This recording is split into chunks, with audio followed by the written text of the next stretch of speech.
When students with differing political viewpoints collide, tensions can rise, and that's why one man came to WSU to give free hugs. Plus, WSU researchers are changing the game when it comes to marijuana breathalyzer testing. Those stories and more right now on Murrow News Central.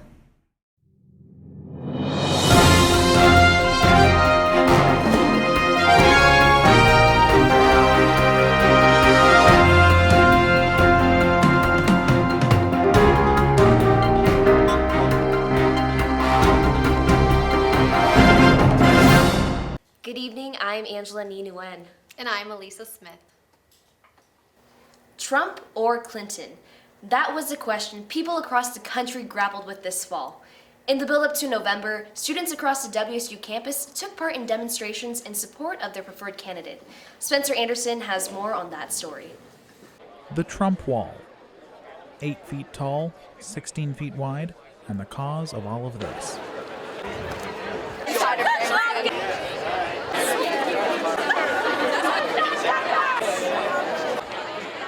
The wooden structure was built by the WSU College Republicans to show support for Donald Trump. Well, a lot of young people on campuses across the country feel like they can't express conservative opinions for fear of being alone or being censored, or they'll be somehow left out if they express that opinion. 1 o'clock on the Glen Terrell Friendship Mall meant lots of students walking from class to class. And the Trump Wall event and its counter-protest caused lots of people to pause and participate. An open-hearted civil discourse. There was no lack of people expressing opinions on Wednesday. In fact, another group brought a giant beach ball and encouraged everyone to write whatever their heart desired that day. So, this is a freedom of speech ball. We're trying to educate people about peaceful protest. We're also trying to tell people that you are apt to freedom of speech. This is written in Constitution. Constitution grants you this right, and you're more than welcome to write anything you wish, whether it's a political or social issue, on this ball. For those that didn't want to venture into the fray, the roof of the Terrell Library provided a nice vantage point. One person dressed up in a costume, and another played instrumental melodies. But the one man whose message stole the show? Ken Wadike, the creator of the Free Hugs Project. Hugs, to me, it's a perfect symbol of love, sometimes especially in the midst of rising tension. Wadike spent his time conversing with people from both sides and telling his story, as well as giving out his trademark free hugs and filling requests for pictures. I am he, yes. Cool, thank you. Yeah, can I have a picture? Sure. Student leaders for groups on both sides of the spectrum were happy to see Wadike was there and involved. No, I think he's a great guy. I really appreciate what he's doing. I really appreciate what he does to try to guarantee that there's a open and civil discourse among people who may disagree. So I really appreciate him being here. And I thought it was very important what his message is. You know, it's a lot of times we forget that everybody, whoever they are and whatever their political views are, you know, we have to coexist. There was a multitude of messages out there, but the goals of each group were ultimately the same. Everyone wants the same thing. They want to be heard on this side. They want to be heard on that side, you know, and there's good and bad ways to do it. You know, I was trying to remind them that putting up walls and creating division, you're creating the opposite of unifying as a group. Spencer Anderson, Murrow News Central. The Trump Wall was not the only demonstration held on WSU's campus this fall. There were other issues that sparked political discussion.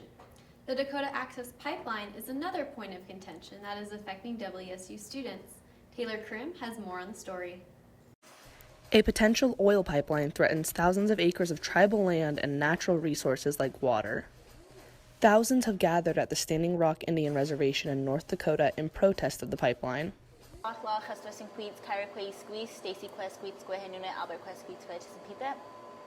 name's Kyra Antone.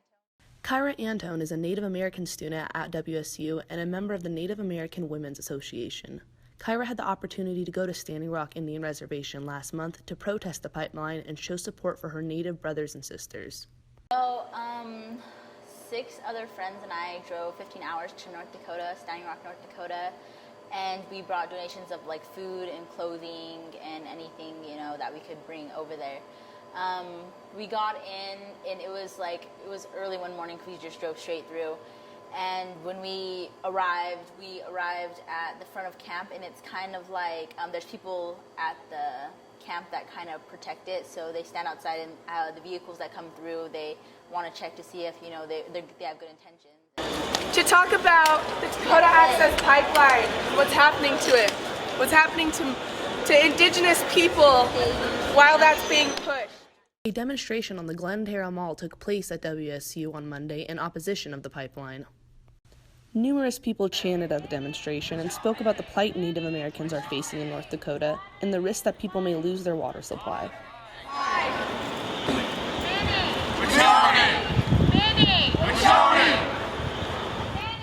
Like, it's not just a Native issue, it just happens to be occurring right now on Native land, where they have burial sites, they have sacred sites.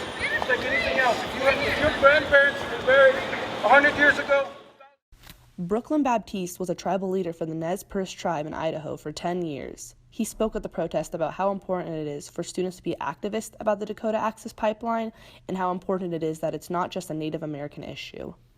It's not a Native American issue as much as it is a human issue. You have every race there, you have every denomination there. Your family members are buried in cemeteries. You know, what would that be for them? So someone to say, we're going to dig through your cemetery, we're going to take your... To be aware and be active. And so just get active and get out there and make a difference. From Mirror News Central, I'm Taylor Krim. Even though the semester is coming to an end, students will continue to voice their concerns on social media. Coming up, Preston will give us a look at the weather for this week and for the upcoming long weekend. Stay tuned. You're such a fail. Every single thing is messed up. You're always messing up. You're so young. Can't you just get out of here?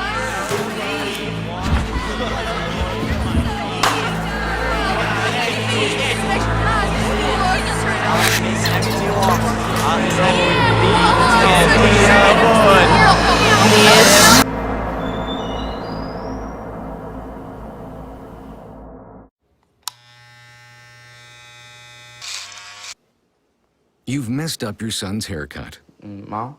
Do you A, try to fix it? Like it never happened. B, work with what you got? Or C, show solidarity?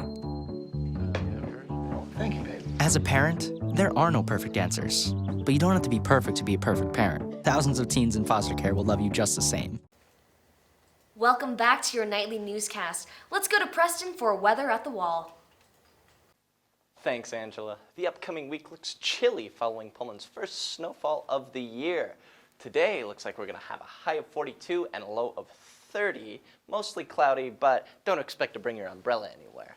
Let's take a look at the 5-day forecast. We start Tuesday in the high 40s, the hottest it's going to get all week. As we go, highs continuing Wednesday, Thursday, all the way to Saturday in the high 30s. The lows, we have Thursday being the lowest at 27 degrees. As we go, Tuesday is going to be our only sunny day this week. Wednesday with a chance of snow and rain. And then the rest of the week, Thursday, Friday, and Saturday, chances of rain. With Friday and Saturday, partly cloudy with a chance of rain as well. So remember, as you're going out this week, to bundle up and stay warm. Back to you, Angela. Thanks, Preston. Coming up next, Tim Carney kicks it with a student who does Taekwondo at Washington State University. 911, operator 901. Where's the emergency? 127 Brynmere. Okay, what's going on there? I'd like to order a pizza for delivery. Ma'am, you've reached 911. This is an emergency line. Large with half pepperoni, half mushrooms. You know you've called 911. This is an emergency Do you line. know how long it'll be? Okay, ma'am, is everything okay over there? Do you have an emergency or not? Yes. And you're unable to talk because... Right. Is there someone in the room with you? Just say yes or no. Yes. Okay, it looks like I have an officer about a mile from your location. Are there any weapons in your house? No. Can you stay on the phone with me? No. See you soon. Thank you.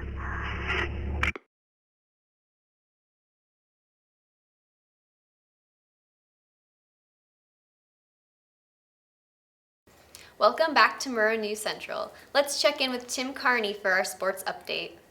Division I competitions are not the only sports here at WSU. Both intramural and club teams thrive here in Pullman. Earlier this semester, I had a chance to catch up with Ugo Nadi to learn more about Taekwondo here at Washington State. Here at Washington State University, we find Ugo Nadi practicing Taekwondo, a martial art created in Korea in the early 20th century. Our sensei, Organon, he just really instilled to us that that we just really need to find our own definition of success.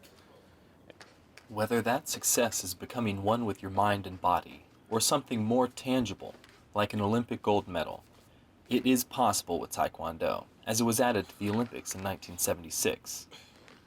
It has gained in popularity through the years and has about 70 million people practicing it worldwide. Chuck Norris has even featured it in several of his movies. Ugo practices every Tuesday and Thursday with his class and has risen to blue belt. Taekwondo means the way of the foot and fist, with the emphasis being on kicking and striking with the legs. Ugo is a management information systems major and says Taekwondo helps with school because of a few factors. And I would say discipline, yeah, the discipline of it. And it's a good workout. Here he is going through some forms. They are choreographed motions done in unison with others, and are usually done at belt ceremonies to show their skill and the class's skill. This is a sai, one of the few weapons you can choose to specialize in if you do Taekwondo. And you begin your specialization once you get your brown belt. You can use weapons such as the sai, a katana, a bow staff, or even nunchucks. Ugo chose the nunchucks because they rely on the use of evasiveness and quick footwork, two things he says he excels in, along with above-average hand-eye coordination. The club meets with its sensei twice a week, and will be taking applications for newcomers in January when the spring semester begins. That's all for the sports report. Back to you, Elisa. Thanks, Tim. Up next, WSU researchers are developing a breathalyzer that's capable of detecting marijuana usage. Okay, so we drowned the fire, stirred it, drowned it again, and now just feel if it's cold. Yeah. Cool.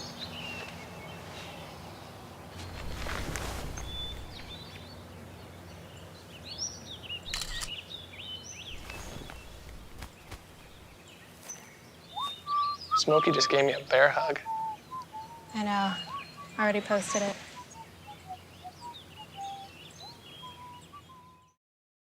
I don't know. That seems like a stupid idea. I think it's a brilliant idea.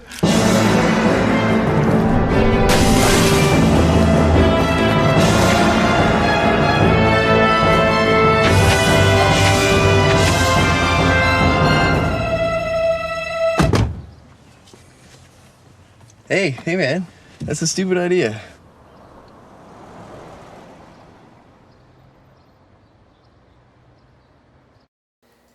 Welcome back to Murrow News Central. We now turn to Kyle Engberg, who has a story on new marijuana breathalyzer technology. You've heard about it. You've seen it on the news. Some of you may have even tried it.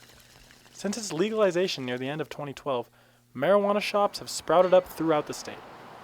According to studies, there has been a reduction in violent crime within the cities, and contrary to popular belief, youth marijuana usage has not increased. But with increased availability and no way to measure its levels, how can the government keep track of citizens driving under the influence of marijuana? Turns out, researchers at Washington State University are working to solve the problem. For the last year, the Herbert Hill Group at Washington State has been developing a breathalyzer capable of detecting marijuana usage.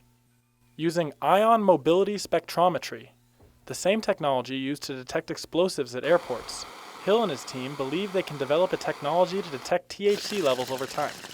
Tests over the summer determined the breathalyzer had an 80% accuracy rate. Having the ability to detect drivers under the influence could save countless lives.